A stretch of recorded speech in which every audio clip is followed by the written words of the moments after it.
सभी छोटे बड़े श्रोताओं को सुनीता भटनागर का प्यार भरा नमस्कार। ऑडियो स्टोरीज के हमारे चैनल कहानी जगत में आप सभी का स्वागत है। हिंदी कहानियों की श्रृंखला में आइए आज सुनते हैं राजा सिंह जी द्वारा रचित कहानी कमरे का अभिशाप। रात के 8 बज रहे हैं और गुंजन अभी तक लौटी नहीं है। उसका मन बेचैन हो रहा है। रह रह कर उसकी नजर घड़ी तक जाती और लौटकर फिर अकुलाहट से भर जाती। आशंका उसमें घर कर गई थी। कुछ शंकाएं तरह तरह से विभिन्न रूपों में उसे छल रही थी। वह एक पल भी चैन से नहीं बैठ पा रही थी। Drawing room, bedroom, living room, छोटा सा लॉन को नापते परखते गेट तक कई चक्कर लगा चुकी थी वह।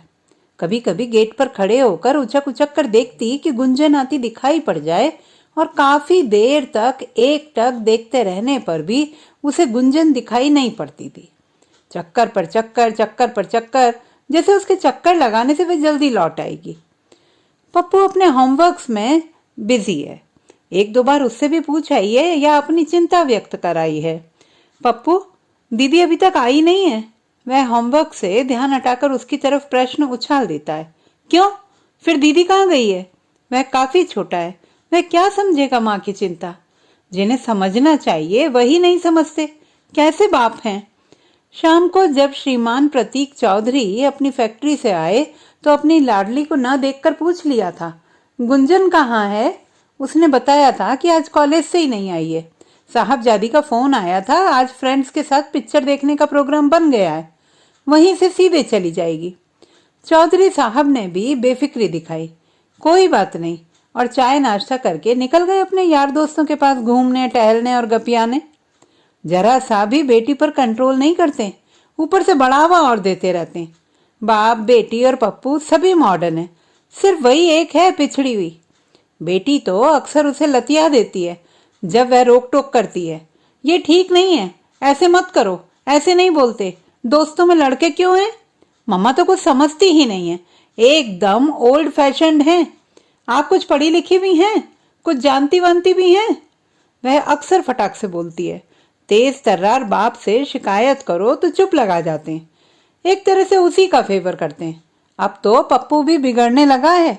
चाहती तो वह भी थी काफी आगे तक पढ़ना, परंतु परिस्थितियां ही कुछ ऐसी बन गईं कि हाई स्कूल पास करना भी दूभर हो गया था। आगे न पढ़ पाने का उसे अभी तक अफसोस रहता है। कीर्ति को सब कुछ अच्छा लगता है, परंतु उसे गुंजन के दोस्तों में लड़कों का होना अच्छा नहीं लगता। उसे हर समय उसके ऊपर खतरा मंडराता नजर आता है।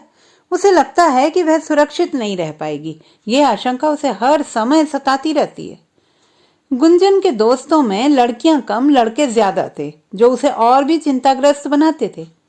उनमें से एक लड़का तो उसे बेहद नापसंद था, सूरज प्रताप सिंह। लंबा तड़ंगा, गोरा चिट्टा, अपनी 6 उंगलियों में अंगूठी और गले में मोटी सी जंजीर, दाएं हाथ में पंजाबियों की तरह सोने का कड़ा और बाईं कलाई पर रोल्स की महंगी घड़ी। एकदम रईसता की नुमाइश। पुराने जमाने के जमींदारों की तरह या आधुनिक गुंडों की तरह झलक देता हुआ। वह कहीं से भी स्टूडेंट नजर नहीं आता था, परंतु गुंजन के ग्रुप में वही सबसे लोकप्रिय था और शायद लीडर भी था। उसका पिता इसी इलाके का विधायक था। ग्रुप का ज्यादातर खर्चा भी वही वहन करता था। उसे लगता है कि उसकी बेटी गुंजन उससे कुछ ज्यादा ही प्रभावित है और वह उससे हद दर्जे तक नापसंद करती है, या यह कहना ज्यादा ठीक होगा कि उससे एक तरह से घृणा ही करती है, क्योंकि वह लड़का उसे उसकी याद दिलाता था। एक क्रूर बाज, ऐसा बाज जो भूख ना होने पर भी किसी पक्षी को साबुत न जाने दे। उसे अजगर भी कहा जा सकता था। अजगर की तरह धीमे धीमे अपनी गुंजलक में लेता हुआ शिकार। शिकार कब उसकी गिरफ्त में आ गया, आभास होना मुश्किल था। सिर्फ निगलने पर ही पता चलता था कि वह शिकार हो चुका है। ऐसा ही था उसके जमाने में महेश शर्मा, बाज और अजगर दोनों की खूबियों का मालिक। वह रात में चबूतरे पर सोती थी। गर्मियों में बाहर की हवा और थोड़ी बहुत ठंडक से नींद आ जाती थी। अंदर के कमरे में माँ अपने छोटे बच्चे के साथ सोती थी। बाकी सभी लोग, पिताजी एवं अन्य 4-5 भाई बहन बाहर सोते थे, नीचे सड़क के किनारे खड़ंजे पर चबूतरे के नीचे। उन लोगों का घर 2 कमरों का था, मकान के नीचे पोर्शन पर। आगे के कमरे पर पिताजी का चर्म कर्म का व्यवसाय था और भीतर के कमरे पर सारी गृहस्थी, किचन, बेडरूम, ड्राइंग रूम, जो कुछ संभव हो सकता था। मकान मालिक भी गरीब था, इसीलिए नीचे का सारा किराए पर दे रखा था। चबूतरे पर से ही ऊपर जाने का रास्ता था। उसने जब से होश संभाला वहीं पर पाया था। माँ बताती थी, सभी का जन्म इन्हीं 2 कोठरियों में ही हुआ है। उन लोगों के पास लैट्रिन, बाथरूम आदि की सुविधा थी ही नहीं। इसके लिए वे सब सुलभ शौचालय की सुविधा का उपयोग किया करते थे, जो बस स्टेशन और रेलवे स्टेशन के पास था। उसके घर से ये स्थान दूर नहीं थे, वॉकिंग डिस्टेंस पर थे। सार्वजनिक नल भी सड़क के पार ही लगा था। सुबह उठकर पिताजी उस नल से घर का सारा पानी भर कर स्टॉक कर लिया करते थे। माँ और कीर्ति आगे का कमरा बंद करके दुकान में स्नान कर लिया करते थे, जबकि अन्य लोग सार्वजनिक नल का उपयोग करते थे। उन सबकी पढ़ाई चबूतरे पर या आगे का कमरा कम दुकान में हुआ करती थी। पीछे के कमरे में घना अंधेरे का साम्राज्य कायम था। उन सभी की पूरी दुनिया उन्हीं 2 कमरों में समाई हुई थी। वही दुकान और वही मकान। पिताजी व्यापारियों से चमड़ा ले आते थे और उनसे जूते चप्पलें बनाकर वापस उन्हें दे आते थे। पिताजी को बनवाई मिल जाती थी या मजदूरी। पिताजी यानी कि दद्दा बहुत मेहनती थे। सुबह 5 बजे से उनकी दिनचर्या प्रारंभ होती थी तो रात के 10 बजे से पहले खत्म नहीं हो पाती थी। इसमें घर के काम से लेकर दुकान के काम तक सभी कुछ शामिल था। दद्दा दिन भर मुर्दा चमड़े से जूझते थे और जूते चप्पलों का निर्माण आबाद गति से होता रहता था, और रात में जिंदा चमड़े से लिपटते, उलझते, पीसते हम लोगों को जन्म देते थे। दिन का काम दिखाई पड़ता था और उससे हम सब की सारी जरूरतें यथासंभव पूरी होती थी, परंतु रात का काम हम सब में एक अजब सी वितृष्णा को जन्म देता था, जो असहनीय होता जा रहा था उनके लिए जो कुछ समझदार हो चले थे। सर्दियों में रजाई के भीतर हम सब गड़गड़ होते, सिकुड़ते, मुकरते आखिर में सो जाते थे, परंतु गर्मियों में 2 छायाओं का बनना, बिगड़ना, मिटना, उलझना और फिर एक सार हो जाना, कभी फुसफुसाना, कभी गरियाना, सांसों का चढ़ना उतरना, हांफना और फिर कभी बिसूरना, फिर मरघट की खामोशी का छा जाना एक ऐसे माहौल को जन्म देता था कि पल पल घुटन, यंत्रणा और संतराश में सिमट कर मुक्ति की ओर प्रस्थान करने को लालायित रहता था। पहले बड़े भाई दीपक ने बाहर का रास्ता नापा और फिर उसने। वह दोनों जाड़े समाप्त होने से पहले ही सड़क एवं चबूतरे की शरण में आ जाते थे। भाई का मन पढ़ाई से उचाट हो गया था। वह न पढ़ता था, न दद्दा के काम में हाथ बटाता था। हाँ, माँ के कहे काम जरूर पूरे कर देता था। यदि दद्दा बिजी हैं और माँ ने पानी भरने को कह दिया या बाजार से कोई सामान मंगवाना है तो जरूर ला देता था, अन्यथा हर समय बाहर भटकता रहता था, अक्सर भूखा प्यासा भी। लौटकर आने पर दद्दा के हाथों उसकी भरपूर खातिर होती थी, जो कभी कभी उसके शरीर में मरहम पट्टी की आवश्यकता अनिवार्य बना देती थी। माँ रोती, झींकती, चीखती, चिल्लाती अपनी दिनचर्या में व्यस्त रहती थी। वह चाह कर भी भाई को बचा नहीं पाती थी, क्योंकि दद्दा उनका भी स्वागत उसे छुटाने के लिए कर देते थे। भाई इन परिस्थितियों से सामंजस्य नहीं कर पा रहे थे और 3-4 बार हाई स्कूल में फेल हो चुके थे, और हर असफलता पर उन्हें भरपूर दंड का भागी होना पड़ता था। जब कीर्ति भी हाई स्कूल उनके समकक्ष पहुंच गई तो भाई की पढ़ाई पूरी तरह छुटवा दी गई और दद्दा ने उसे अपने पुश्तैनी धंधे में उतार दिया। परंतु यहाँ भी उनका मन नहीं लगा और सामान बनाने से ज्यादा वह बिगाड़ने लगा। पिताजी को लगा कि इससे ज्यादा वह अकेले ही सक्षम है। पिताजी ने भाई को बाहर का रास्ता दिखा दिया। कैसे भी कमाओ और कुछ भी खाओ, यहाँ नाकारा के लिए जगह नहीं है। भाई फिर बाहर भटकने को विवश था और खाने की विवशता में उसने रिक्शा चलाकर अपनी आमदनी का जरिया ढूंढा। घर बहुत कम आता था। जब दद्दा के मिलने की संभावनाएं कम हो, और अगर मिल भी गए तो आपस में वार्तालाप तो होना ही नहीं है। भाई घर आता था तो माँ से मिलने, फिर अपनी कमाई का कुछ हिस्सा वो माँ को जरूर दे जाता था, परंतु वह घर का खाता नहीं था। माँ चाहे जितना प्यार से अनुरोध करे, वह आधा 1 घंटे से ज्यादा रुकता भी नहीं था, पर जब भी वह जाता था माँ घायल हो जाती थी। महेश शर्मा था, एक लंब तड़ंग गबरू जवान, आवारा और बदचलन। हर समय चाकू और पिस्टल की बेमतलब नुमाइश करता हुआ अपने आप की सानी न रखने वाला। पंडित रामवचन शर्मा स्थानीय सभासद का बेटा, बेखौफ बिचरता हुआ बिगड़ैल। पंडित जी किसी तरह उसकी नकल का जुगाड़ कराकर हाई स्कूल पास करा पाए थे, परंतु इंटर में 4-5 बार में भी उसे पास नहीं करा पाए। मगर स्थानीय इंटर कॉलेज में वह अब भी पढ़ता था। वह अक्सर मारपीट, सिर फुटअव्वल, लड़ता झगड़ता रहता था। थाना, अदालत, जेल में उसका आना जाना लगा रहता था। पुलिस को पंडित जी ने अपने रसूख की वजह से साथ रखा था, इसलिए मोहल्ले के ज्यादातर लोग उससे नहीं उलझते थे। वह पंडित जी का इकलौता बेटा था, इतनी बड़ी जायदाद का अकेला वारिस। कॉलेज और मोहल्ले में उसका चक्कर काटना एक आम दिनचर्या थी। मोहल्ले के कुछ लौंडे भी उसके दोस्त थे, जिन्हें भी शायद पढ़ाई लिखाई से कोई लगाव नहीं था। कुछ गरीब घर के और कुछ जो आवारा हो गए थे, वो सभी उसके संगी साथी थे, परंतु सभी उससे बहुत डरते थे। उनका एक छत्र नेता था वह। उसकी गिरफ्त से उसके दोस्त छुटकारा नहीं पा सकते थे, ऐसा उसका अधिकार था। वह अक्सर शाम को जब कीर्ति चबूतरे पर अपनी पढ़ाई कर रही होती थी तो आ धमकता था। उससे अपनी अंतरंगता बढ़ाने की कोशिश किया करता था। कुछ पढ़ने पढ़ाने की सलाह भी ऐसे देता रहता था जैसे कि वह बड़ा पढ़ाकू विद्यार्थी हो। दद्दा कीर्ति को इशारों इशारों में मना किया करते थे कि उससे बातें ना करे, परंतु खुद उनकी भी हिम्मत नहीं होती थी कि उसे मना कर सकें। हाँ, दद्दा कभी कभी उसे टालने में सफल हो जाते थे। कभी कभी वह दद्दा का इशारा भांप कर ऐसे ही चला जाता था। कोशिश उसकी रहती थी कि उसे उनके प्रति सहृदय माना जाए। वह और के प्रति चाहे जैसा भी हो, उनके प्रति उसका व्यवहार अच्छा है, वह यह धारणा स्थापित करने की कोशिश में रहता था। कभी कभी वह स्कूल जाने वाले रास्ते में भी मिल जाता था, परंतु वह लड़कियों के झुंड में होती थी तो वह बोलता नहीं था, सिर्फ पीछा करते हुए स्कूल तक पहुंचा आता था। शायद वह अकेले मिलने की ताक में रहता था। कभी कभार 1-8 मिनट का मौका मिल जाता था तो वह जरूर हालचाल पूछता था और अलग मिलने की चाहत करता था। कीर्ति को उसका निकटता बढ़ाना अच्छा नहीं लगता था, परंतु डांटकर मना नहीं कर सकती थी, डरती थी उससे। सारा इलाका उससे भय खाता था, वह अलग नहीं थी उनसे। सूरत शक्ल से वह काफी सुंदर था। वह सोचती रहती थी कि काश वह गुंडा ना होता तो कितना अच्छा होता।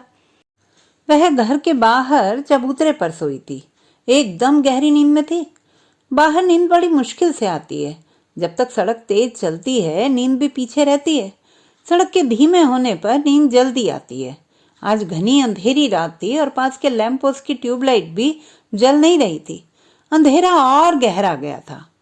नींद ने उसे कब अपने आगोश में ले लिया था पता ही नहीं चला। वह थी एकदम बेसुध। उसे नींद में ही या नींद से बाहर ऐसा लगा कि कुछ रेंग रहा है। माथे से चलता हुआ, सरसराता हुआ, आंखें, नाक, होंठ पार करता हुआ गले पर आया।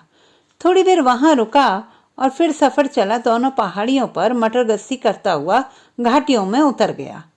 सिहरन स्पर्श वहां से नाभि को सहलाता हुआ नीचे फिसला और वहां गड्ढमड करता हुआ रुक गया। थोड़ी देर बाद स्पर्श यात्रा डाउन से अप को शुरू हुई। अब की बार यात्रा पैरों से प्रारंभ हुई और काफिला उत्तर की ओर आकर उत्पात मचाने लगी थी। वह नींद तोड़कर बाहर आई तो देखा कि अंधेरे का भूत उस पर झुका हुआ था और दोनों पहाड़ियां उसके कब्जे में हैं और पंखुड़ियों का रसपान करने को सन्निकट उसका मुंह। वह डरकर चीख ही न पाई थी कि शेर का एक पंजा उसके मुंह पर फिक्स हो गया और दूसरा एक चमकदार सफेद लंबा नाखून उसकी गर्दन में चुभता हुआ। उसकी चीख और हवा नीचे से निकल गई। बाज ने झपट्टा मारा और चिड़िया को लेकर सामने की गली में गुम हो गया। बाज ने एक सुरक्षित कोने में ले जाकर चिड़िया को खाया पिया और चिड़िया नुचे पंख लेकर वापस चबूतरे पर। चिड़िया बाज या शेर को पहचान गई थी। वह था महेश शर्मा। उसका दर्द दुख सब रिस रहा था। वह अपनी विपदा किससे गए? उसने अंधेरे में ही नजर घुमाई। उसके छोटे भाई बहन अपनी अपनी खाट पर बेफिक्र सो रहे थे। हाँ, दद्दा की खाट खाली थी। दद्दा भीतर थे। उस समय भी नहीं थे जब वह दरिंदा उसे दबोच कर ले गया था। पिता से बताए तो वह लड़ने चल देंगे और नतीजा वह पिताजी को मार डालेगा। फिर घर का क्या होगा? परिवार अनाथ हो जाएगा। या पिताजी ने उसे मार दिया तो पिताजी को फांसी हो जाएगी, तब भी परिवार अनाथ हो जाएगा। फिर उसकी और उसके परिवार की कितनी बदनामी होगी। क्या ये बदनामी वह और उसका परिवार झेल पाएगा? वह मर नहीं जाएगी? पुलिस से शिकायत करे तो बदनामी से तो वह बच पाएगी ही नहीं, और अपने पैसे और सत्ता के बल पर पंडित जी उसे छुड़ा लेंगे। वह फिर और अधिक अत्याचार नहीं करने लगेगा। हर हाल में उसका और उसके परिवार का ही अहित है, यही निश्चित है। तो क्या करे वह? चुप लगा जाए, किसी को कुछ न बताया जाए, सब बात ढकी छुपी रह जाएगी और परिवेश में कुछ फर्क नहीं पड़ेगा। फिर चुप लगा जाने से उसके हौसले और नहीं बढ़ जाएंगे? क्या पता वह रोज ही ऐसा करने लगे तो वह मर नहीं जाएगी? तब तो सबको पता ही चल जाएगा और उसकी आशना ही नहीं मान ली जाएगी। वह सोच विचार के मकड़ जाल में उलझती जा रही थी और कोई हल इस गंभीर दारुण समस्या को समझ ही नहीं आ रहा था। हाँ, एक हल है। वह माँ की तरह कमरे में सोने लगे, चाहे कितनी गर्मी और गिजालत का सामना क्यों ना करना पड़े। कम से कम जालिम की हरकतों के शिकार होने से तो बच जाएगी। हाँ, यही ठीक रहेगा। एक बार फिर दर्द और दुख की लहर उठी थी और वह कराह उठी और आंसुओं की फौज ने उसे सराबोर कर दिया था। पिताजी बाहर आ गए थे। उन्होंने उसकी तरफ देखा तक नहीं कि वह है भी या नहीं, या उन्हें आभास हो गया था कि वह जग रही है। नजरें बचाकर सीधे अपनी खाट पर जाकर लमलेट हो गए थे। उसके साथ क्या हादसा हुआ था सब के सब बेखबर थे। उसका पोर पोर दुख रहा था, सारे शरीर में दर्द फैल गया था। आंसू ऊपर और नीचे दोनों जगह से बह रहे थे। वह दर्द और दुख की दुनिया में विचर रही थी। मस्तिष्क जाम हो गया था। काली अंधेरी रात उसके लिए सफेद हो गई थी, तिनका तिनका जलने को अभिशप्त। क्या यह दुख दर्द स्थायी बन जाएगा? यही दारुण आशंका उसे मथे डाल रही थी। उसने जैसा सोचा था वैसा ही किया। रात कोठरी में और दिन आगे के कमरे में पिताजी की दुकान में। उसने चबूतरे को तिलांजलि दे दी थी।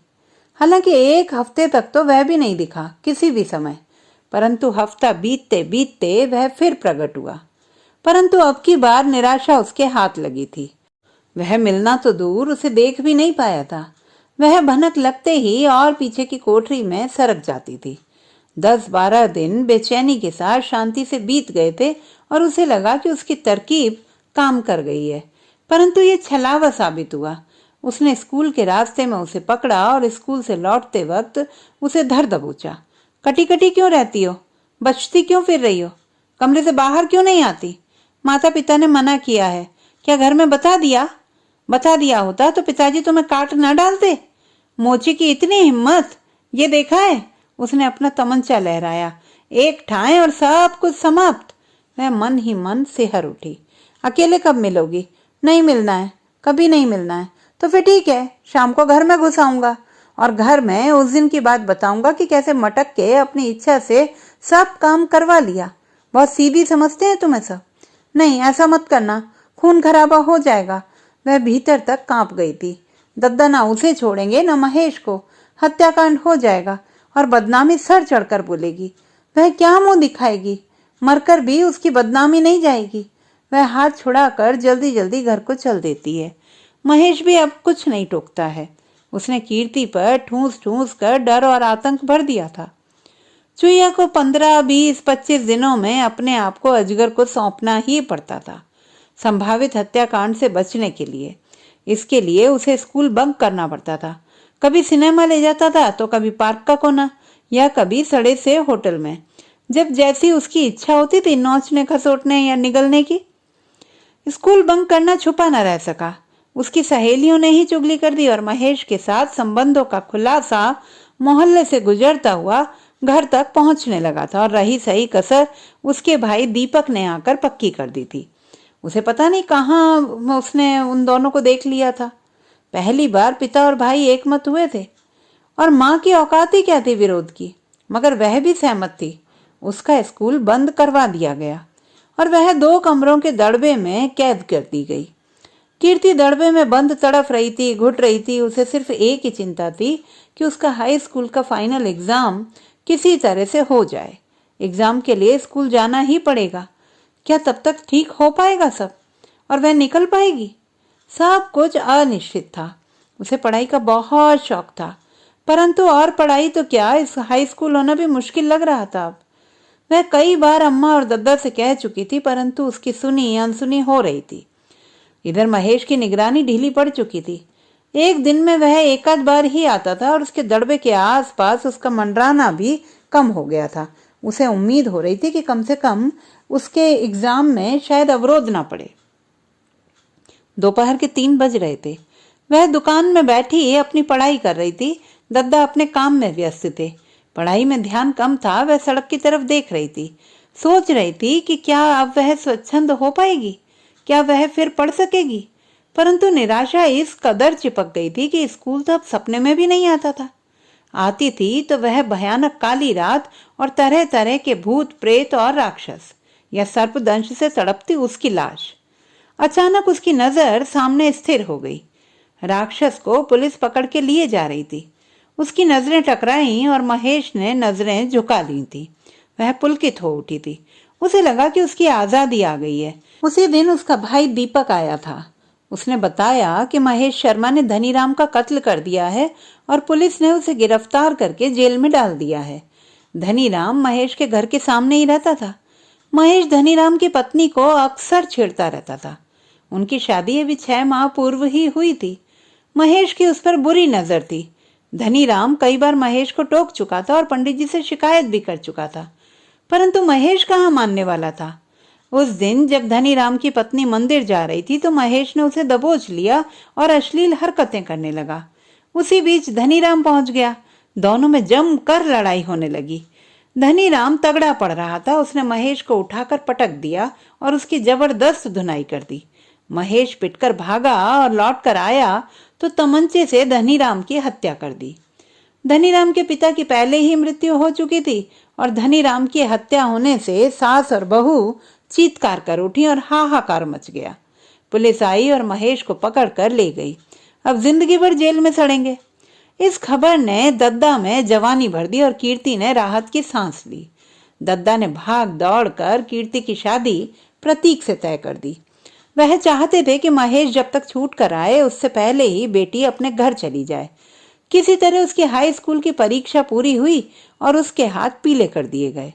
शादी के बाद जब वह अपने घर आई तो एक सुखद समाचार यह मिला कि महेश को आजीवन कारावास की सजा हो गई है।